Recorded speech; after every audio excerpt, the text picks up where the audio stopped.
अर्जुन वसिष्ठ विभीषणादि पुण्यानिमान परम भागवतान् नमामि। श्रीरामायणं नमामि। तत्रैव गंगा यमुना त्रिवेणी गोदावरी सिंधु सरस्वती च सर्वाणि तीर्थानि वसन्ति तत्र यत्राच्युतोदार कथा प्रसंगा यत्राच्युतोदार कथा प्रसंगा।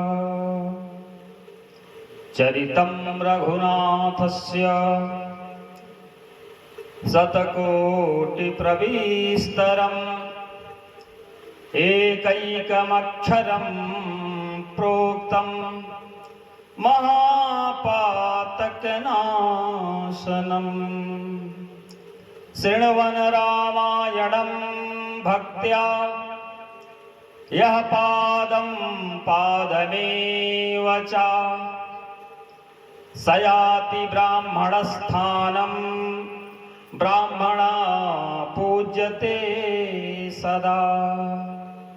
रामाय रामभद्राय रामचन्द्राय वेदसे रघुनाथाय नाथाय सीताय पतये नमः।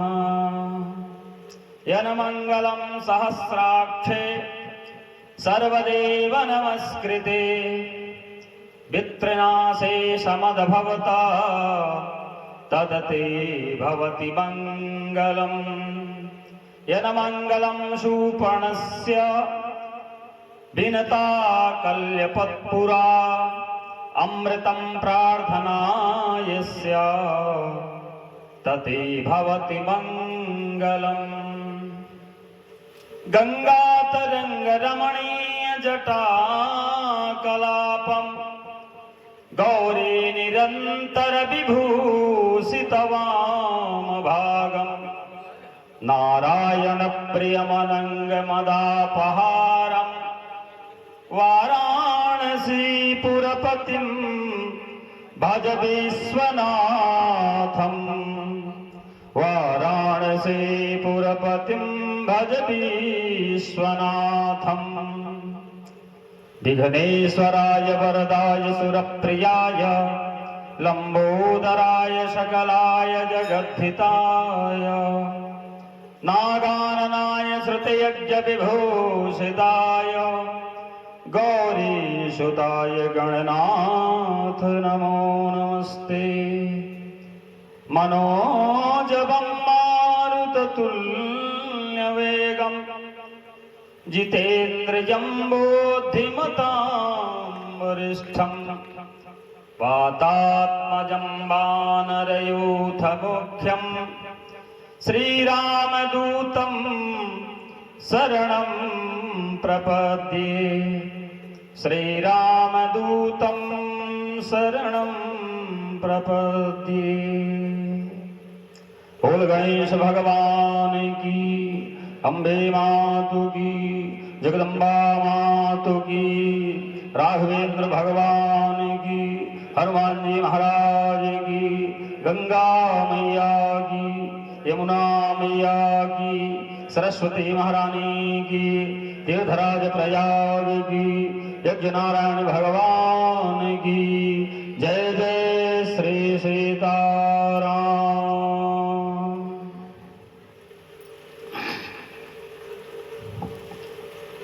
परम मंगलमय भगवत स्वरूप श्री मद वाल्मीकि रामायण महापुराण कथा अंतर्गत आज अष्टमी तिथि की सुंदर परम बेला और पवित्र ज्येष्ठ मास पावन इस धरा भूमि को हम नमन करते हुए, हनुमान जी महाराज को सुंदर नमन करते हुए